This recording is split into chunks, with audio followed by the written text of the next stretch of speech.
here in Denver, Colorado. It wasn't just a big night of fight. It was a big night of memorable moments. Conor McGregor with us here in Denver, Colorado. Good left hand from Rockhold. Right hand right back from Mike Perry.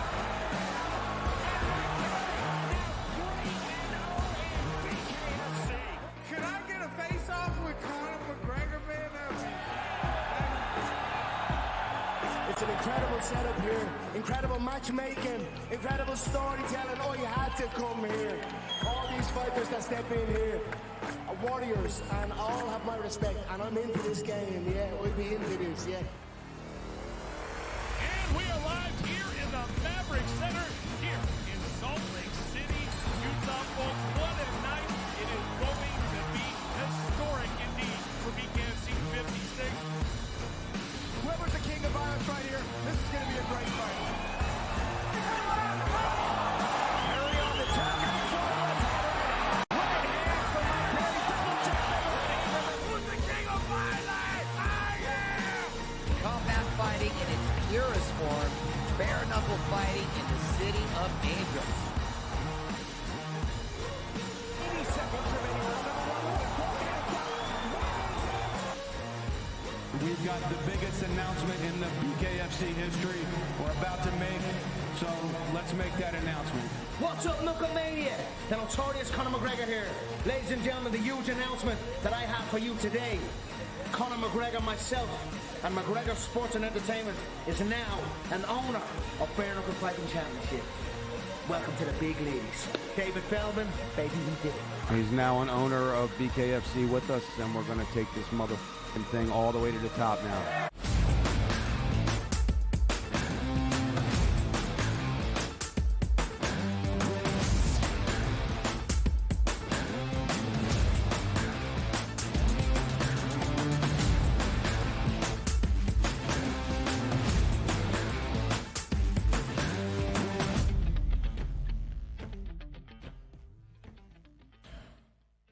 Welcome to hour number 2, live right here on the opening day of this new week. It's a Monday morning on the early line on SportsGrid. He is Donnie right side. I am Ben Stevens. 2 more hours to go, live right here on TEL. Sure, the Olympic Games over in Paris have come to a close, but some final reactions, some winners from Paris a little bit later on in this second hour. Plenty to come around MLB, and a recap now of week number 1 in the full slate around the National Football League preseason. DRS, how much preseason football did you take in this weekend? We had 3 games on Friday, 9 games on Saturday, a doubleheader to round out the weekend yesterday.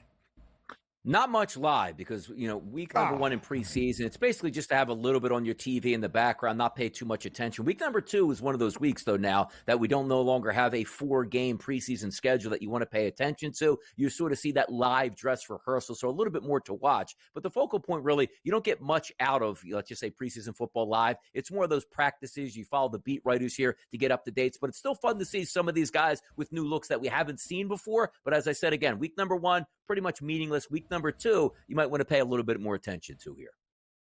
Yeah, I like that idea, of course, because you're going to get some run from some more significant players. But we did see starters in a lot of spots, including in Denver, where a quarterback job is up in the air. Yesterday, one of the 2 games in the doubleheader on a Sunday to round out week number 1. High-scoring affair out in Indy, 34-30. The Broncos get a win. And really the story was that of Bo Nix. A huge, huge day in his debut for Denver. Later in the week, Donnie, when he was listed as the 3rd-string quarterback on the initial depth chart out of the Mile High City. Bo Nix led 4 drives yesterday, all 4 of them a scoring drive for Denver, resulting in 2 touchdowns and 2 field goals. In the individual stat line for Bo Nix in his NFL debut, 15 of 21 for 125 yards and a touchdown. That's the main takeaway for Denver in the 34-30 win over Indianapolis. From the odds perspective, the Broncos were a slight 1.5-point road underdog in Indianapolis. A total of 39.5. Skies way over in a high-scoring affair. Yeah, and also Bo Nix looked the part. Like sometimes you would see some of those numbers. Say, oh, how did he look there? Well, it looks like Bo Nix played a lot of college football and is pretty prepared for the NFL for 15 of 21 for 125 yards and a touchdown pass. Now, granted, Zach Wilson was 10 of 13 himself for 117 yards and a passer rating of 103.7, but he shouldn't be the guy that's in front. Jarrett Stidham, 4 of 7 with an interception. That's what we get angry with here when we see like the coaches say, well, the young kid's going to have to earn it. He shouldn't have to earn anything over Zach Wilson and Stidham doing absolutely nothing in the NFL. It should be his ship to run right off the bat, and I think we saw that. I'm looking forward to now. You have a little bit more of a game plan heading into week number 2. Bo Nix did play well. Let's see if we can continue that momentum, because I got to tell you right now, if Bo Nix was 15 of 21 playing with backups, Donnie, he was going up against primarily he's playing with backups at this point, playing with wide receivers who might not yet be playing in the NFL. So he looks solid. If he plays well in week number 2, and we're still having this Sean Payton, like, well, I still don't know who the starting quarterback is, then I'm going to start to lose my mind at this point. But I loved what I saw out of Bo Nix. But, sir, I'm not surprised by it. The dude had thousands of snaps in college football. He should be ready for this moment, and he was.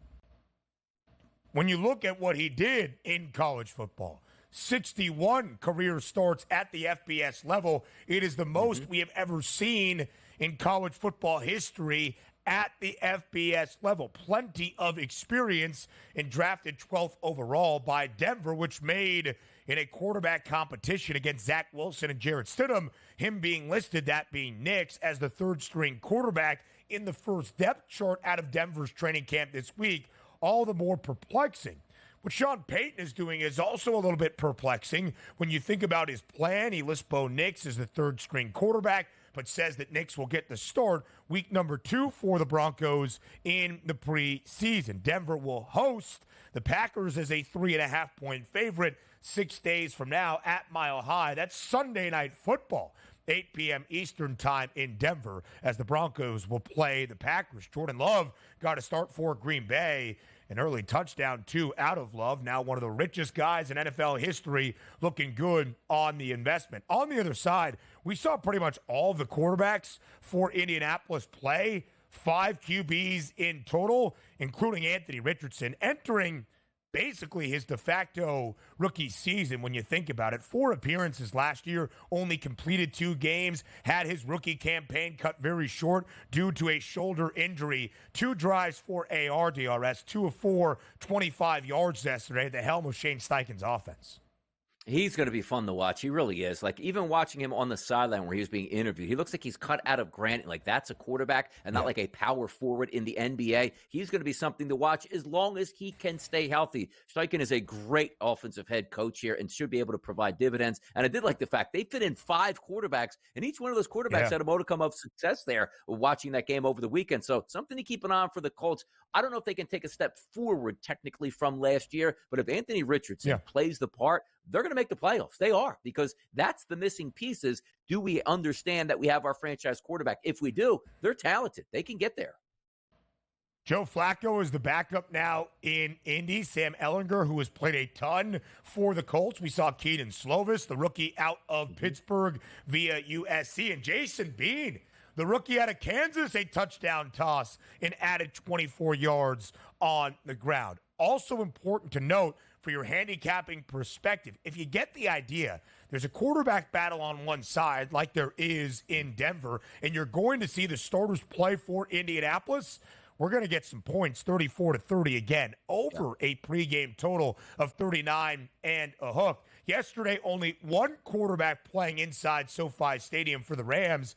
His name, Stetson Bennett. After taking off a year from football, dealing with some mental health issues, he is back. He is rejuvenated, but having to shake off a little bit of rust. He threw 4 interceptions yesterday against the Dallas Cowboys in the Rams preseason opener, but did find the resolve late. Touchdown drive under 10 seconds left. Stetson Bennett, the game-winning score, 13-12. The Rams get a victory over the Cowboys.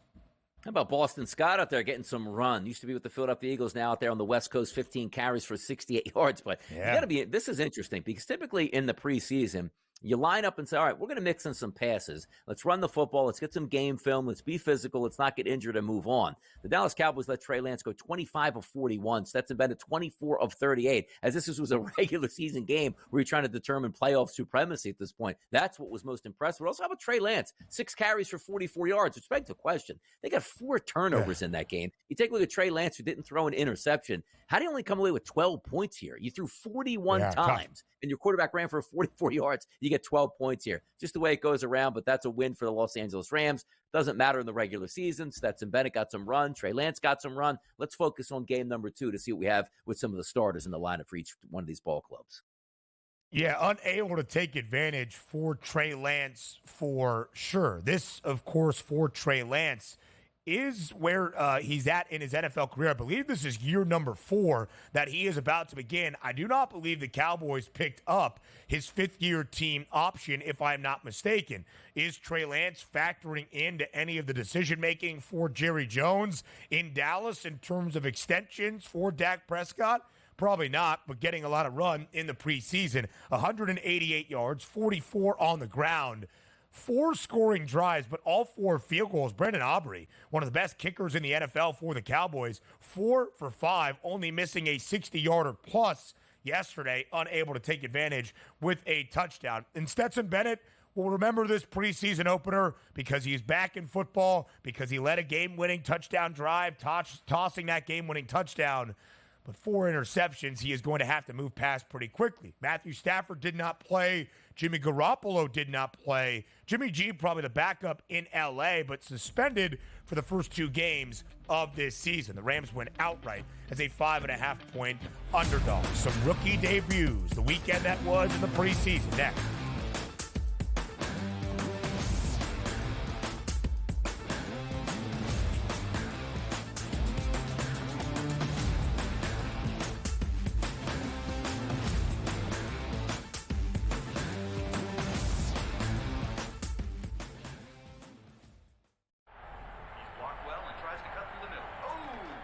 Your gut says Miami is going to win, and you should take the over.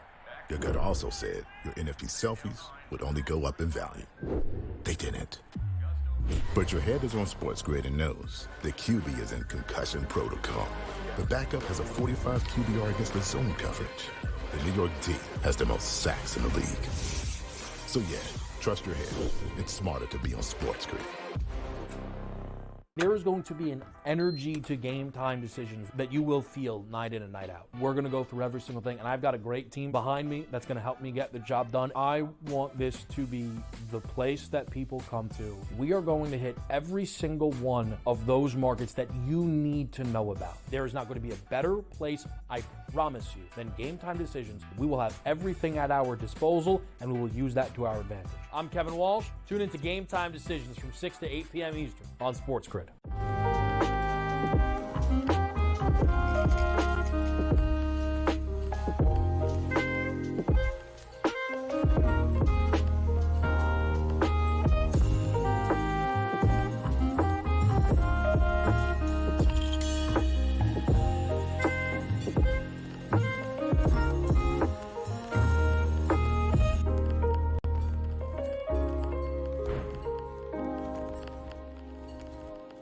Let's go.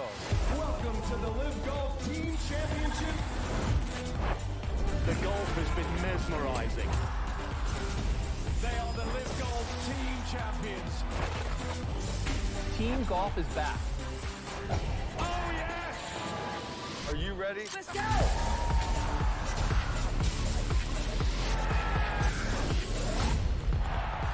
That's what champions do.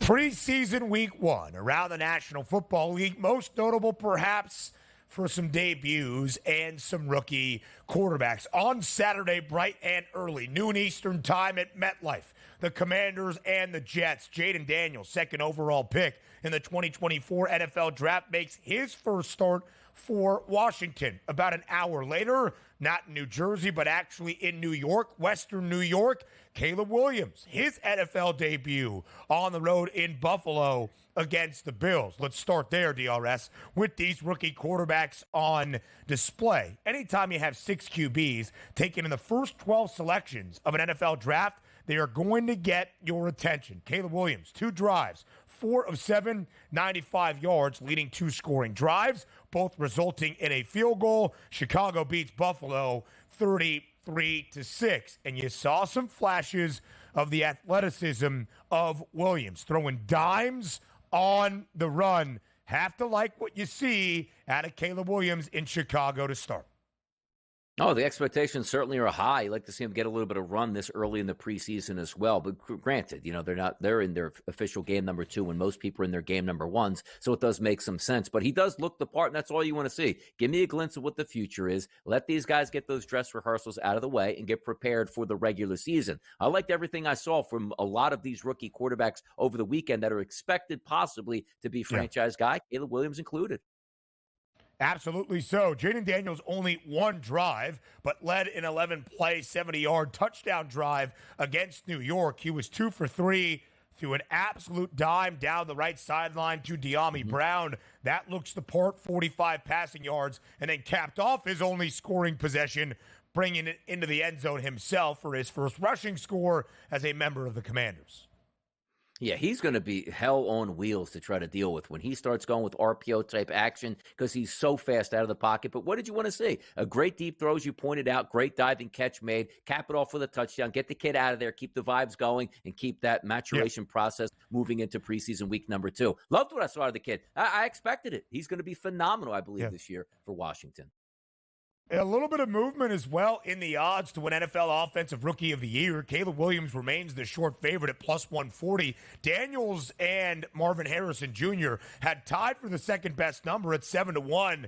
Now it's Daniels by himself, 6-1, and MHJ moves back by about $1.50 to plus 850. Jaden Daniels looking the part. They have instilled the confidence in him in Washington. Dan Quinn quick to name him the starting quarterback for the Commanders. Not the case in New England. Drake May only 1 possession, 2 of 3 for 19 yards on Thursday night for the Pats. On Friday night, Michael Penix Jr. played a ton for Atlanta, 9 of 16 for 104 yards. Yeah, Penix looked really good, and also let him spin 16 times there. Certainly looks the part as we expected. That's a great secondary option now for Atlanta. For some reason, if Kirk Cousins doesn't play well or gets injured this season, Penix is going to be able to step in there and handle his business. The interesting part is going to be Drake May. Game number 2 coming up Thursday Night Football this week, Ben, against the Philadelphia Eagles at home. He's going to be getting a lot more looks here to see if he can be that guy right out of the gate. We still expected to be Brissett, but he didn't really get all that much of a chance to prove himself like Penix with the 9 of 16. So I'm looking forward to see him against the Philadelphia Eagles. So again, that's game number 2. That's dress rehearsal. We're going to see guys play for a full half? No, but you're going to probably see the starters play for 1 quarter. And I'd like to see May get the start there to see how he handles that first quarter. First 5 games of week number 1. Thursday, the doubleheader, including the game in Foxborough. The Patriots victorious 17-3. And all 3 games on Friday, a limited amount of scoring, all 3 staying under, including the Falcons and the Dolphins that had a high total. We expect to be 2 of the highest scoring offenses come the regular season. Just 20-13, Miami gets the win. Now we'll move further down the board. J.J. McCarthy, in his debut in Minnesota, got 6 drives at the helm of the offense under center, threw an INT on his first offensive possession, but then very good from there, finishing 11 of 17 for 188 yards and 2 touchdown tosses, as well as that interception. But a pretty solid debut in the Twin Cities. The Vikings, a win over the Raiders, 24-23, high-scoring game, highest total of the weekend. It was 40.5. It goes over.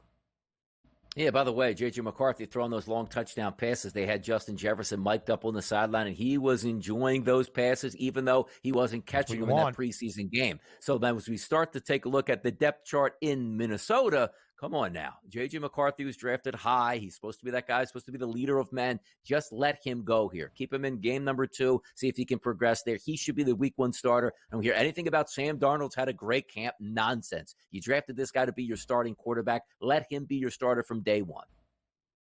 Sam Darnold, 4 of 8 for 59 yards. Kevin O'Connell has been pretty adamant so far following the offseason program for the Vikings early in training camp that Sam Darnold is listed as that number 1 starter. As we look at the rookie quarterbacks again, Bo Nix, 15 of 21, 125 yards and a touchdown against the Indianapolis Colts yesterday. Bo Nix was one of the 3 quarterbacks DRS before the depth chart came out in Denver early last week that had a season-long passing yards prop for his rookie regular season.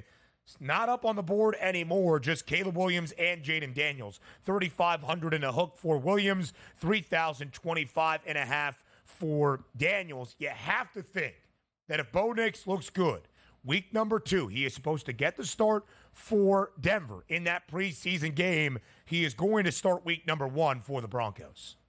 Exactly. And sometimes you have to read the tea leaves, right? If he's going to start game number 2 as your dress rehearsal, are you actually hoping he performs so poorly that you have to go to one of your backup quarterbacks? No, you're going to put him in a decent game plan here, get him some looks here. He'll probably play at least 1 quarter. And if he just looks like he can take snaps and be effective, he should be your starting quarterback week number 1. Otherwise, we still go down that path. Well, he started on the depth chart. He'll get in at the half. The second half is his with the backups. No, let him play with the starters from the jump. See if he can be average. And if he is, that's your starting quarterback week number 1.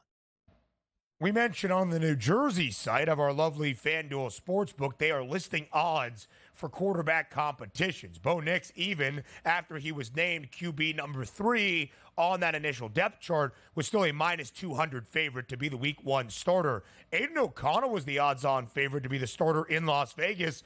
Gardner Minshew and O'Connell both looking good on Saturday in Minnesota. More NFL news and notes from the opening weekend of preseason next.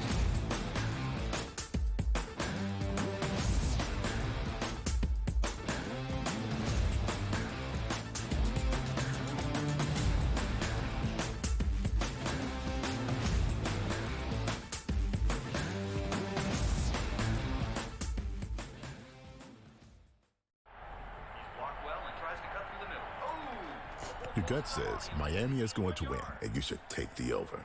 Your gut also said your NFT selfies would only go up in value. They didn't. But your head is on SportsGrid and knows the QB is in concussion protocol. The backup has a 45 QBR against the zone coverage. The New York D has the most sacks in the league. So yeah, trust your head. It's smarter to be on SportsGrid. There is going to be an energy to game time decisions that you will feel night in and night out. We're going to go through every single thing, and I've got a great team behind me that's going to help me get the job done. I want this to be the place that people come to. We are going to hit every single one of those markets that you need to know about. There is not going to be a better place, I promise you, than Game Time Decisions. We will have everything at our disposal, and we will use that to our advantage. I'm Kevin Walsh. Tune into Game Time Decisions from 6 to 8 p.m. Eastern on SportsGrid.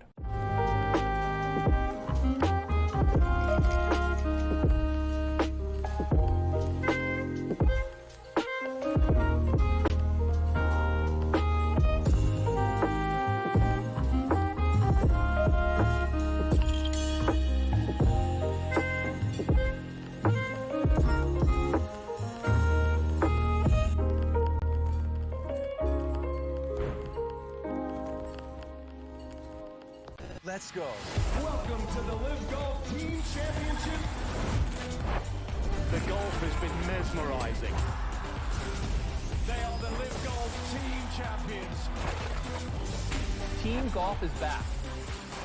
Oh, yes! Are you ready? Let's go!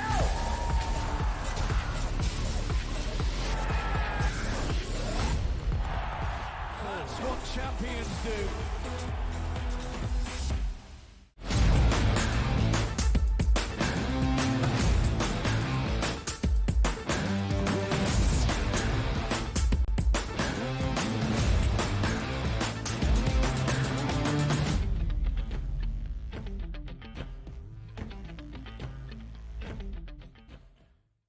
It's not just the results and the scores and the stats from a weekend of preseason action around the National Football League. It's still the storylines and the narratives. The Cowboys, a 5.5-point favorite yesterday in Los Angeles against the Rams.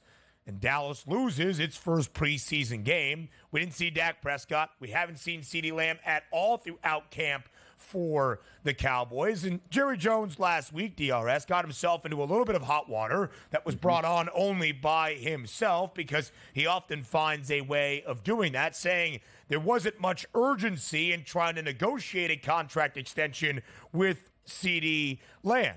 He kind of clarified that yesterday. Quote, "I understand completely the angst that's happening, whether you're missed or not. Well, CD, you're missed." End quote. That was said by Jerry on the Cowboys preseason broadcast before their preseason opener against the LA Rams. What do we make of the situation in Dallas at this moment, entering week 2 of the preseason?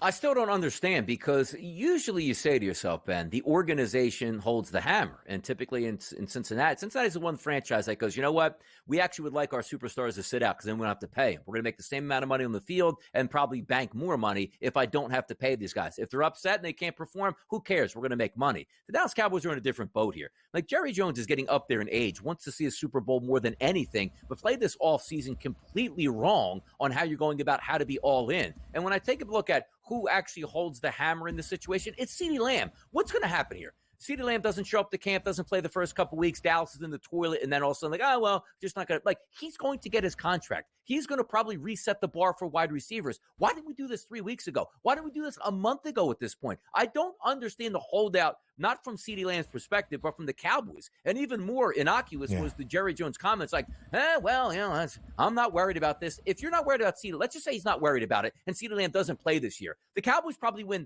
9 games at maximum on a great season. So what is he talking about at this point? CeeDee Lamb is the guy. Look, I understand it's the quarterback, but outside him, Micah Parsons is great on defense. If CeeDee Lamb doesn't show up for that offense, he's straight up pedestrian this year. So CeeDee Lamb holds all the cards in Dallas for me. And everybody else is gone. Ezekiel Elliott, or actually back in Dallas somehow, some way, but not the guy that he used to be. Tony Pollard is gone. Rico Dowdle is your hope for this offense. CeeDee Lamb is the most important piece outside of Dak Prescott, who, oh, by the way, also has not been paid by Jerry Jones and is playing in the final year of his contract. So where is leverage exactly? Where is the power in this situation? Jerry, I guess, is trying to make a point that it resides in the front office at the Star. Hey, Jerry, it doesn't. If CeeDee Lamb doesn't play, or even if he does and he's unhappy, he's walking next year. You don't have a head coach lined up for next year at this point, nor a quarterback, and you still haven't won a Super Bowl since 1995 or even reached the NFC Championship in that span as well. Don't understand what is happening in Dallas.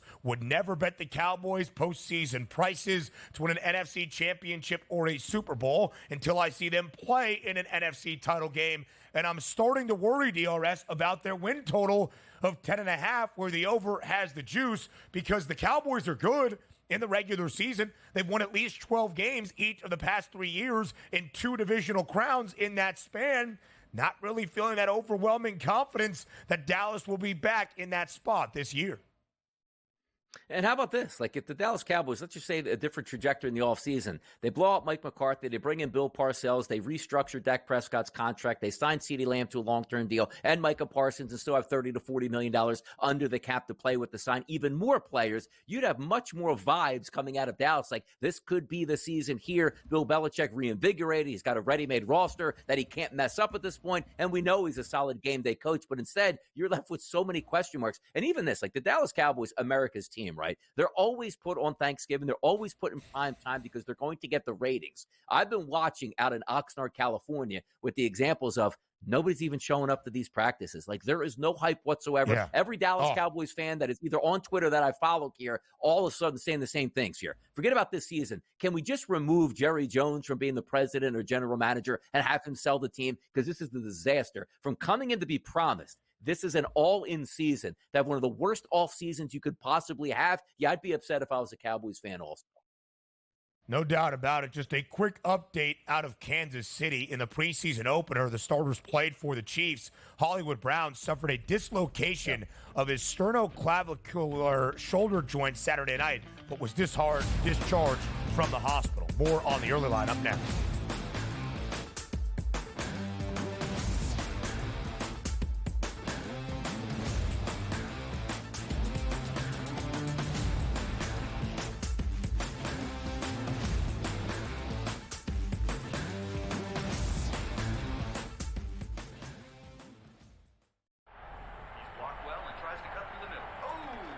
Your gut says Miami is going to win, and you should take the over.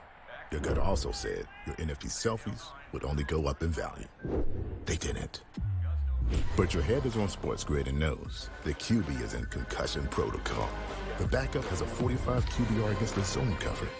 The New York D has the most sacks in the league. So yeah, trust your head. It's smarter to be on SportsGrid. There is going to be an energy to game time decisions that you will feel night in and night out. We're going to go through every single thing, and I've got a great team behind me that's going to help me get the job done. I want this to be the place that people come to. We are going to hit every single one of those markets that you need to know about. There is not going to be a better place, I promise you, than Game Time Decisions. We will have everything at our disposal, and we will use that to our advantage. I'm Kevin Walsh. Tune into Game Time Decisions from 6 to 8 p.m. Eastern on SportsGrid.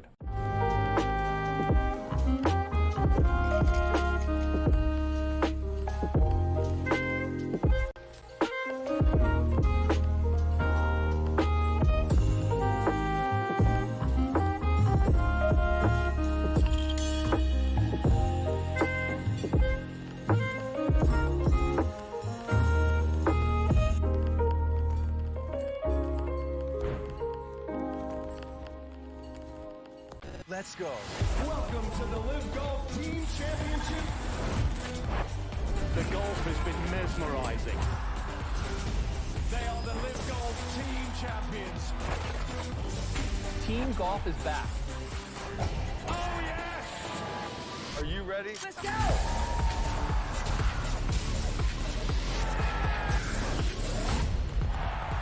That's what champions do.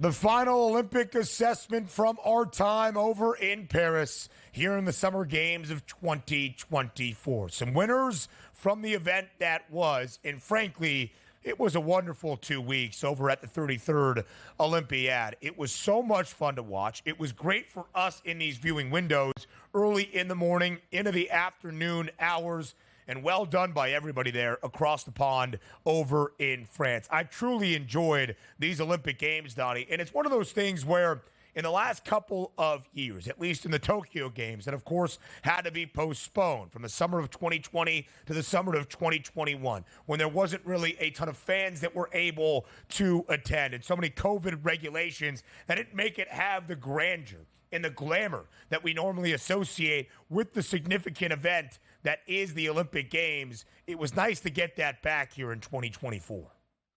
No, it certainly was. And, you know, from a perspective where typically like it to be in your own time zone, right? So you're watching in prime time. But I love the fact that we were in a time zone that you could watch from the morning to the mid-afternoon. And then if you needed to get that recap at night, NBC put on the best of what was happening during the day where you get to call it up. Even if you knew who won that race or who threw the javelin the farthest or that basketball game, you still got to watch it. It was almost like the perfect storm here for television in the United States. And in this digital age, like, man, we're not in like the 1980s anymore, right? It was like, hey, tape delay this, or you can only you have one channel that's going to show one event at this point. Everybody has a smartphone in their hand. You press one button, you can watch wherever you want at any time of the day. So people are, oh, I have I'm working during the day. Are you kidding me? Like, I worked in a cubicle in, the mid to early 2000s. There's TVs all over the place, and you still had phones. Now, obviously, not up to the standards they are today, but you could watch at any time throughout the day. So the viewing advantages with this Olympics, maybe the best we've ever seen with how many digital outlets there were and the times where these games were played. And during these summer months, I mean, you don't really have to work that hard anyway. Go pop up with your coworkers and go watch in the break room for 5 minutes to see some of these events and the event finals. Heck, the 100-meter sprint that technically was last Sunday only takes 9.8 seconds anyway, even less than that. So we start with some winners from the past 2 weeks over in the Olympic Games. DRS, who tops your list at number 1? By the way, good point that you just brought up there, too, because last Saturday I was on the beach, and I just popped on my phone to watch Sha'Carri Richardson run her 100 meters. So you could watch it anywhere you wanted at any time, which then leads me right into Noah Lyles. Like, if we are the Americans, this is what I want to take advantage of here for us.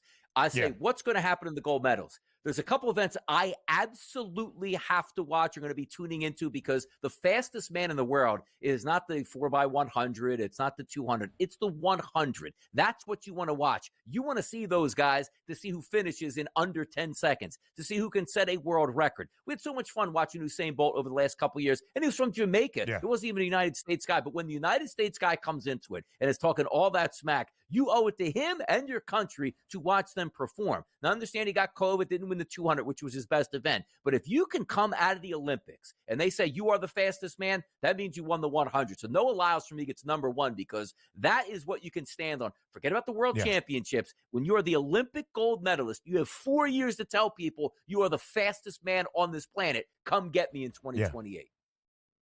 It is one of the coolest titles, I think, in all of sports. The fastest man or fastest woman on planet Earth. There's a lot of championships. There's a lot of trophies that you can claim. And Noah Lyles has some issues with some wording for titles as well. Just ask him his thought about the NBA championship. But there is no doubting what the fastest man in the world means. And by a nose, literally maybe the best lean of all time in the Olympic Games. Noah Lyles, a gold medal winner in the final of the 100-meter for the men. In the closest finish we have ever seen, 5 thousandths of a second. You're right, DRS. Sure, he was unable to bring home the double, winning a gold, but taking home a bronze in the 200-meter, which is actually his best event. And then wasn't there in the 4x100-meter relay for the American men, in which they did not qualify or they DQ'd because of an issue with the baton pass. We are spooked in that event. It led to Carl Lewis, a great American Olympian, yelling that things need to change in United States track and field. Maybe it happens in front of the 2028 Olympic Games. All right, DRS, that was your first winner. Winner number 2 on your list is who? And by the way, real quick, I'm going to get to my winner number 2, but passing the baton, like, how hard is that? That's not hard at all. I don't know, I think I could get like a bunch of 5th graders out there to run the 4x100 and easily pass the baton. And you could say like, oh, that's a once out of every 30 Olympics we drop the baton. I think Team USA drops it every single Olympic since like 1980. It's unbelievable to watch it play out. But my number 2 here by far, Steph Curry. When you want to watch basketball and you expect a team of that caliber to play, it's interesting to see who's going to be those alpha dogs and certainly guys that can perform on the biggest stage. We've all been, look, if you played high school football, if you played college football, or whoever, pro football, if you're watching at this point, performing on the biggest stage and just performing are two different things. Like, man, I make that shot all the time in my open gym runs here. Oh, when I was, just playing in a preseason basketball game, I could hit that 3-point shot easy. To do it with the game and the nation in the nation's building, like let's just say France had the home court advantage. You're far away from home and dropping 3-pointer after 3-pointer after 3-pointer. Every time you shoot that dagger, you let that home crowd know you are here. You're not playing. Don't mess with me on this court. And then go down the court and do it again and put the home nation to sleep. It's so much fun watching superstars at the height of their game doing what they do best in the biggest moments. Nothing beats that. And Steph Curry's final flurry at the end of that game basically saying, I'm shooting the basketball. You're going to run double teams at me. You're basically going to tackle me. It doesn't matter. I don't even need to get looks at the rim. I'll just launch this thing up with a high rainbow arc and splash down triple after triple after triple. I loved what I watched from Steph Curry and just the enjoyment from him getting his first gold medal, knowing that's going to be the only time he has a chance to get a gold medal and performs in the biggest moments in those final 2 games. Unbelievable stuff out of Steph Curry. Certainly valid for being a winner of the Olympics for me. The 36-year-old Stephen Curry, in his first and more than likely only Olympic Games, goes home a gold medal champion, bringing the United States to a 5th consecutive gold. Steph made 4 threes in the final 2 minutes and 45 seconds. Victor Wembanyama had a shot that made it a one-possession game, 82-79. France down by only a single possession under 3 minutes. And then the Steph and the Chef really started to cook. The final one he made with just over half a minute remaining in a double team, dribbling between his legs and then just hoisting one up. I almost passed out on my couch. My body went limp. I could hardly understand how that play was accomplished. And we were waiting for Steph to look like the Chef throughout the Olympics. First 4 games, 11 points in the opener of group play against Serbia. That was his high. Only 3 against South Sudan. Only 8 to end out group play against Puerto Rico. 7 in the quarterfinal blowout over Brazil. And then 36 points in the dramatic comeback against Serbia, a game that everybody will remember for the United States in basketball. The second most points scored by an American man in an Olympic basketball game, only 1 point behind Carmelo Anthony, and then a team-high 24 points and 8 made threes in the gold medal game on Saturday. Your final winner, DRS, to round out this list of 3. City of Paris. I thought it was spectacular all the way through. The venues were great. And even outside of the competition of the sports themselves, like you're playing beach volleyball, like in the shadows of, unbelievable buildings and just, the whole camaraderie of the games here from start to finish, I thought were tremendous. I don't think the only thing outside of it I could say, you might have had some bad weather from time to time, running some of those Olympic, sprints there in the rain. It is what it is, and you're going to have to put up with that. But I thought by and large, just watching things all the way through from the Eiffel Tower in the background to, again, the landscape, the architecture, and also the broadcasting, I thought was fantastic from the city itself. I thought Paris showed really well. And also from a USA perspective for me, the time zone was absolutely phenomenal. I might have had a different advantage. If Paris was located, let's just say, in China, and you could have a different time zone, maybe it wasn't as good. I just thought it was fantastic all the way through from Paris. It certainly was. Some more winners in this final Olympic assessment up next on the early line.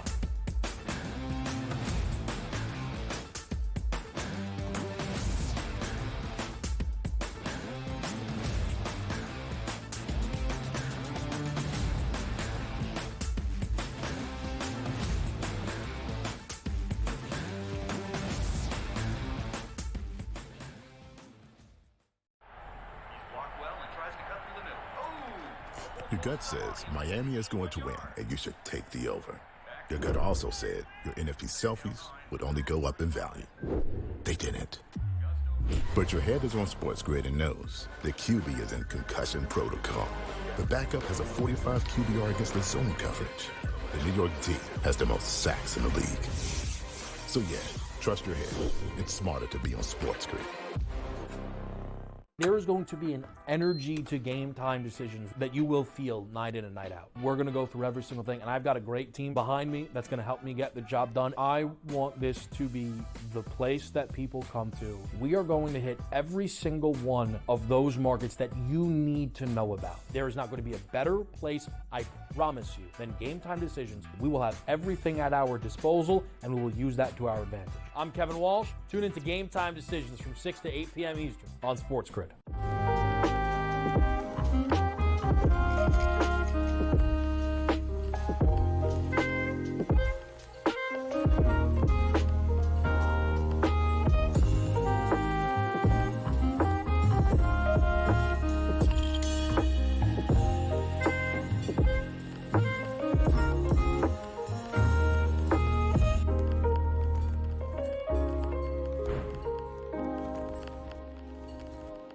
Let's go.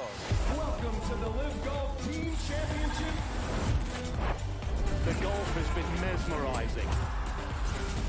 They are the Live Golf Team Champions. Team golf is back. Oh, yes! Are you ready? Let's go!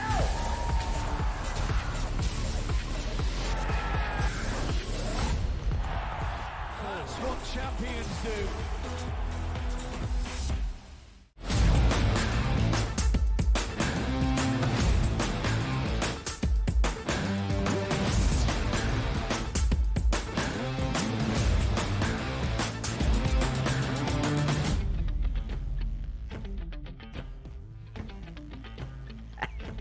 Live right here on this Monday on the early line on SportsGrid following the closing day and the closing ceremonies of the 2024 Olympic Games yesterday in Paris. Donnie gave you a couple of his winners from the 2-week stretch that was the 33rd Olympiad. Now a few of mine. Number one, leading off my list, that's Katie Ledecky, DRS. 9 gold medals, the most we have ever seen out of a female swimming athlete in Olympic history, and the most decorated American individual female athlete ever. Dominance to me is something that is so cool to watch at the highest level of sport. The 1,500 meter, when she won by nearly 10 seconds, and the broadcast has to go to the all-22 just so you can kind of categorize how dominant an athlete is.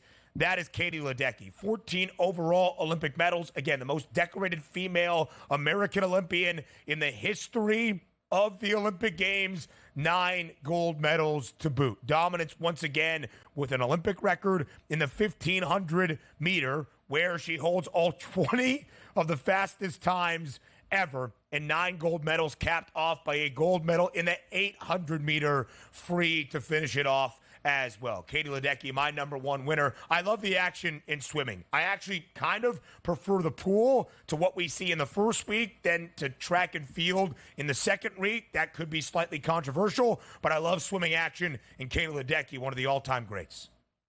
Hey, here's the question, though. I assume, like, she's 27 years old, which, again, is, like, late prime, I would say, and the Olympics aren't every year, so she will be in her early 30s. Did she say she's coming back for more action in the pool here at this point? Because if you're that dominant, yeah, so we're getting the Joe Freeze on the background telling us yes on that, which makes some sense. It's not as if you're like, hey, 27, I finally got my first bronze medal after 3 games, and that's going to be good enough. You're talking about one of the best to ever do it in the pool. So usually, like a LeBron James at 39 years old, still able to excel in the Olympics, I assume on your home surface, or on your home turf, I should say, out in Los Angeles coming up there, she should be there. That, because the question for me was, where do you go, Ben, as a swimmer once you retire?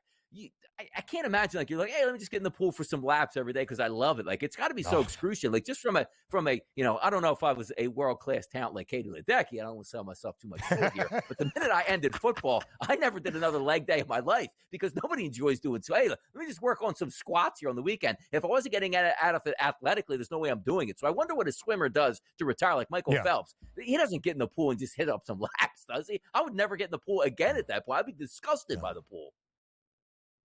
Too much chlorine for me. I think Michael Phelps just plays a lot of golf right now and has some fun on the NBC broadcast. But Katie Ledecky is far away from doing that. Is she going to maybe qualify for all the relays or whatnot for Team USA in 2028? Perhaps not. But at least in the 800 meter, where she owns the 10 fastest recorded times ever, and in the 1500 meter, where she owns the 20 fastest recorded times ever, you would still think there's a large gap between Ledecky, even at 31 years old, and everybody else in the world. 14 Olympic medals, the most for a female swimmer in the history of the Olympic Games. 9 gold medals. It also ties the most ever in terms of gold medal victories for any female Olympian, the most in the United States in its Olympic history. And Simone Biles is up there as well. 7 gold medals to bounce back from the disappointment that was the Tokyo Games 3 summers ago, dealing with the twisties, with some mental health issues that she was very open and transparent about, which is not something you normally see from the highest level of athletics or in gymnastics. And Simone Biles, at the age of 27, becoming the oldest Olympic gymnast to win a medal, was crazy in its own right. Leads the Americans back atop the medal podium after the disappointing silver medal finish in 2021 in the team all-around final. She wins a gold medal as well, her 7th in the individual all-around. Simone Biles, one of the most dominant athletes we have seen in our lifetimes, back atop the medal podium where she belongs. And by the way, we just talked about Katie Ledecky, 27 years old, which she did turn 27 in March. You know who's 27 years old with a birthday in March? That's Simone Biles. And also, it's not added pressure, but when you are an Olympic, participant, where would you like to perform the Olympics? In your home country to get all of that support. So something on Simone Biles moving forward is already the most decorated that we've ever seen in U.S. history, can really cap it off by coming back in her 30s and performing with the possibility of winning a gold medal in Los Angeles. That'll be something to watch. And also the pressure from some of these athletes who probably were going to hang it up saying, you know what? Let me get one more run at this thing on U.S. land. But Simone Biles is unbelievable. There's one thing that we watch, like Katie Ledecky when she swims in a pool, you expect dominance, but you don't really get to see it because you're just far ahead in a race. When you see Simone Biles going up against the other ladies in the Olympics, it's clear that she is such a physical specimen out there doing unbelievable routines that nobody else can do. It's like, Ben, like Katie Ledecky in the pool runs away with, let's just say, some of the long distance swimming. But there's no events that say, like, look, she's the only one in this event because she's the only one that can swim this far. Simone Biles literally has stuff that she can do that nobody else in the world can actually do. That's unbelievable to watch. And certainly coming back, that bounce back performance in Paris, spectacular out of Biles.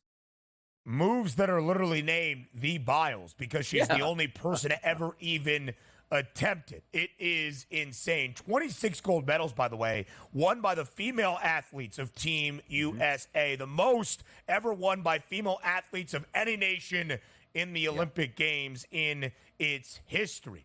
I don't know if you saw this, by the way. Jordan Childs, who earned a bronze medal in her 4-exercise final, the highest court of athletics for gymnastics is trying to revoke that medal and have Childs return it because of a challenge made by the American head coach in not enough time during the Olympic floor routine. We're fighting back with some litigation as well to keep the bronze for Jordan Childs. My final winner is us. Why us? Because not only did we get to enjoy the incredible action in the Olympic Games, it works as a great, great thing in these summer months, DRS, leading into football. We've got college football next weekend. We've got the NFL 2 weekends after that. I don't know if you thought that was U.S., but no, it's just us, not the United States. I mean, come on, man. Show some pride for your country here, Ben. What's the deal here? It says U.S. That's us. Us, U.S. here. The U.S. was the big winner here, but I think we are the biggest winner with football coming up on the horizon. So, yes, I can agree. Yes, we certainly can. We'll look at the Summer Games in 2028 next.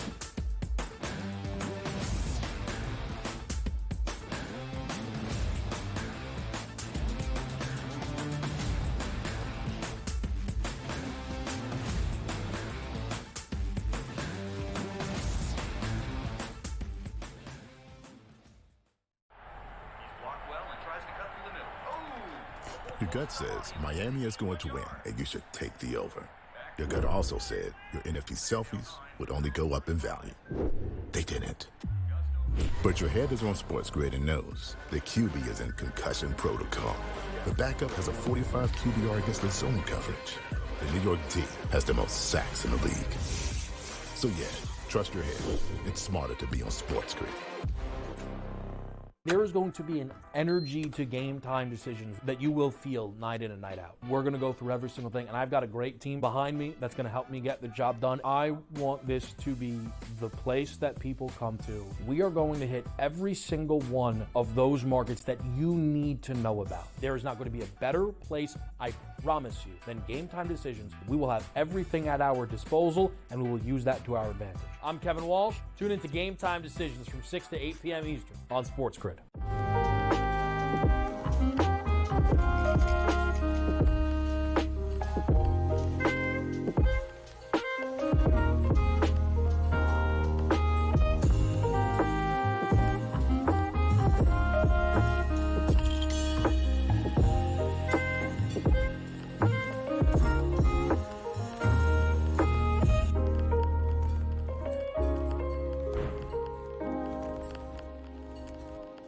Let's go.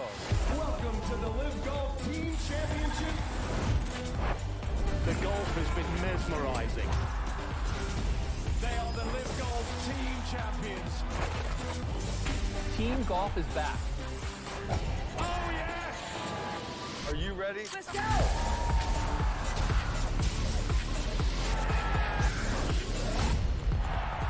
That's what champions do.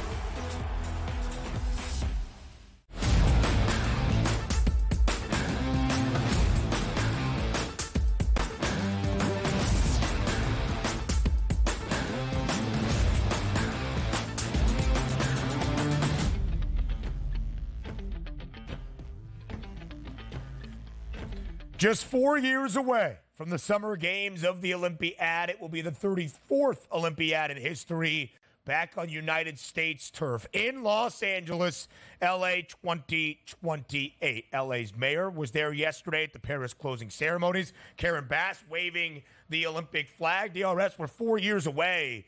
What are you excited for here as we get ready for the Summer Games?